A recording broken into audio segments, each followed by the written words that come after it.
Hari saa munani z'ijoro zirengaho iminota mikeya nibwo drone yarashe muri bino bice, irasa hano hahoze hari ka ya FRDC yari iyobowe na Koloneli Ekembe nibwo iyi drone yarashe. Nyuma yabwo n'ubundi hakomeje kugaragara ibindi bisa n'urujijo mu kirere ca Minembwe.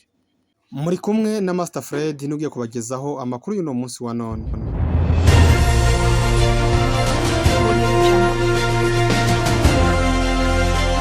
Bakunzi bandi Iwacu TV twongeye kubaheza ikaze muri studio.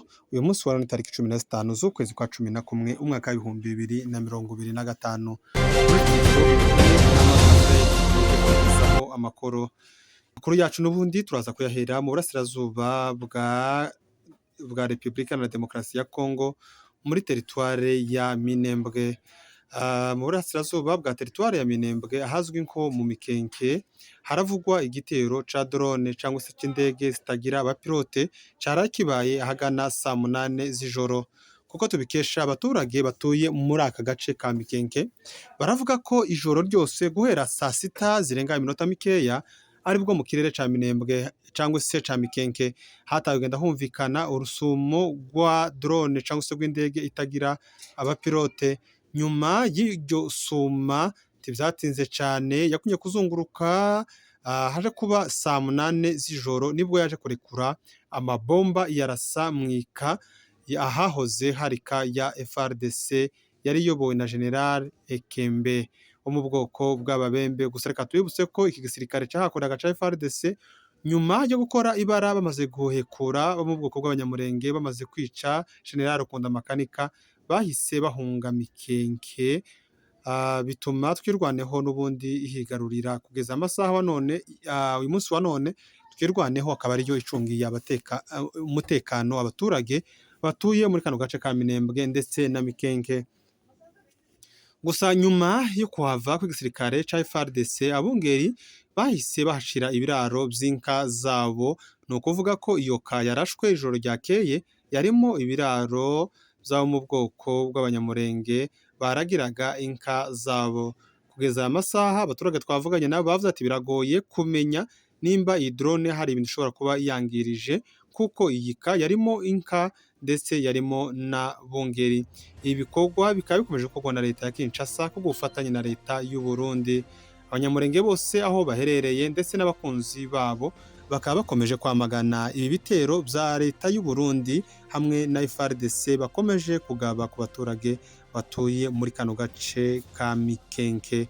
Kubona drone irasa mu muhana cyangwa se muri makartier atuwe n'abaturage, ibi bintu bikaba bikomeje kugaragara ko ari genocide bari gushira mu bikorwa, kuko benshi bakomeje kugenda bavuga ko leta y'u Burundi kubwo bufatanye na leta ya Kinshasa barimo gutegura genocide kurimbura icitwa umututsi cyangwa se abanyamurenge batuye mu gace ka Minembwe.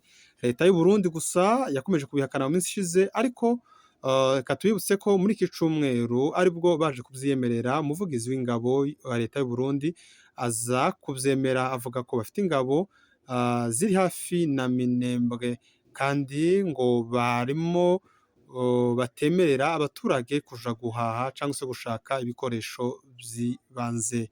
Reka dukomeze dusabe abantu bafite amajwi yagera kure gukomeza kuvugira inzirakarengane zituye mu Minembwe, dore ko umwanzi yamaze kumasha kubicisha inzara, abonye ko inzara idashobotse none aho bigeze kuri none atangiye gukoresha amadrone ayarasisha mu bana no mu bagore.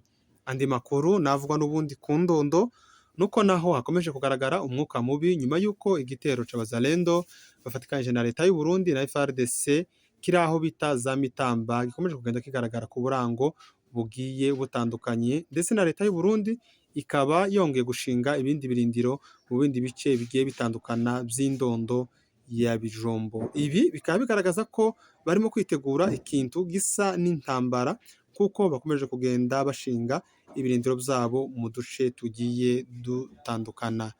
Rero nuko byifashe mu gace k'Indondo. Andi makuru n'ubundi twabashe kwakira nuko ca gitero cabashe kurenga kwa Mugera kugeza uyu munsi wa none gisa nkaho catinye, kuko abarundi bari kubwira FRDC na wazalendo ati nibagende batere nabo bazabatabara nyuma.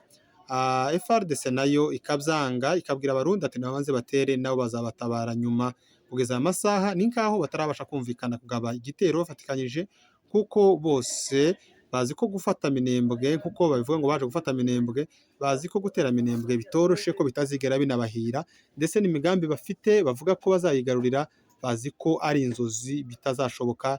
Ari nayo mpamvu bakomeje kugira ubwoba bwo kwataka cyangwa se bwo gutera Minembwe baciye ku nzira y'amaguru, bakaba basigaye gusa bakoresha drone. Rero nuko byifashe mu misozi miremire y'Umurenge, ariko abaturage bose bakomeje gahunda zabo, twirwaneho ikomeje kubacungira umutekano, aborozi bakomeje gahunda zabo, abakora ubuhinzi nabo gahunda zabo zirakomeje, abanyeshuri bakomeje kugenda, abacuruzi baracuruza nubwo ibicuruzwa by'ibanze bitagaragara, ariko kandi activite zose muri Minembwe zirakomeje. Ibyo bakaba bikesha Imana na twirwaneho bakomeje kubacungira umutekano muri no minsi. Murakoze cyane kubana natwe, mwari kumwe na Master Fred, kandi twaba dukomeje kubasaba kuba mwakora subscribe. Nimba wari utureba utarakora subscribe, turagusaba ko wayikora. N'abari batumenyereye kuri Master TV 1 turabamenyesha ko twimukiye kuri Ndiwacu TV. Wewe wese wahora dukurikirana hariya, turagusaba ko wakora subscribe. Amani na usalama kwetu sote,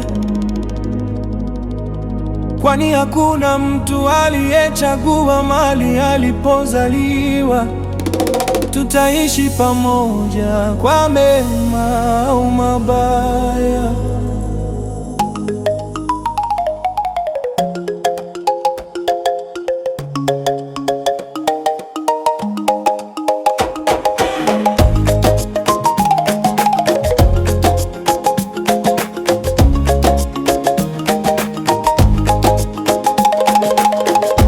Mapambano yamekwisha, amani na usalama kwetu sote,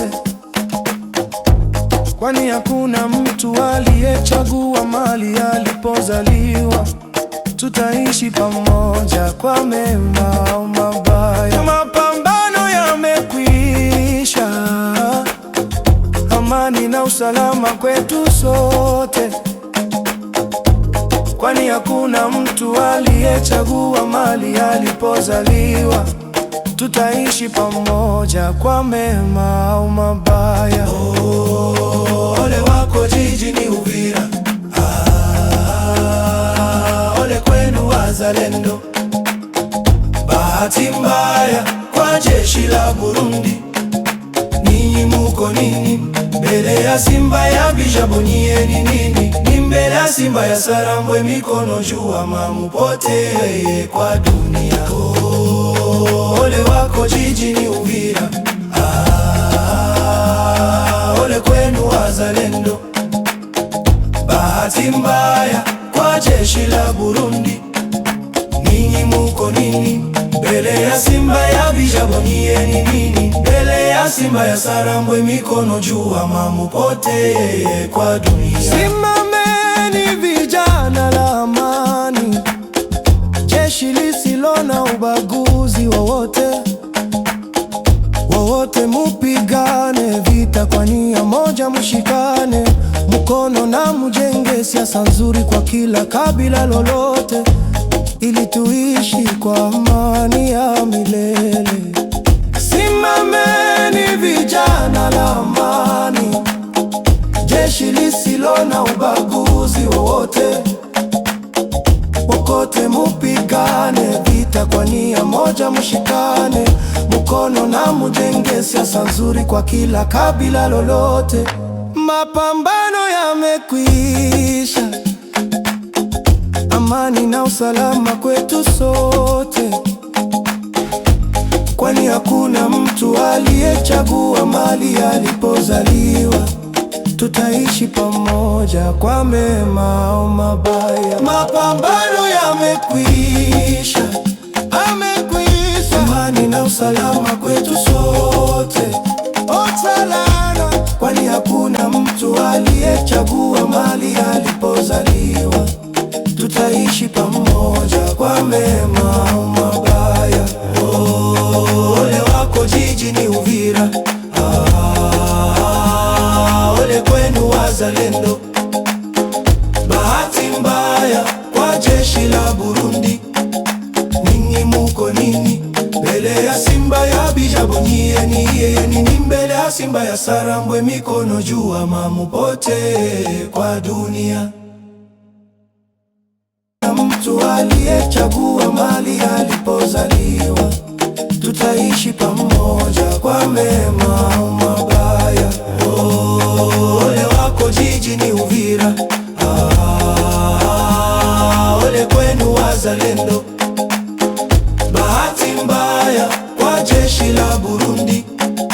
Ninyi muko nini mbele ya simba ya Bijabonyi?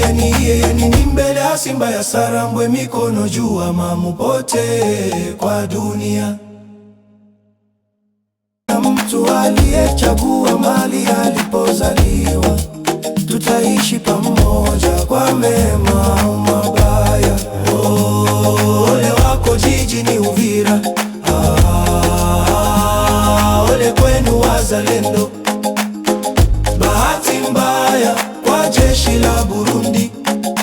Ninyi muko nini mbele ya simba ya Bijabonyi? Nini mbele ya simba ya Sarambwe? Mikono juu ama mupote kwa dunia. Mtu aliyechagua mali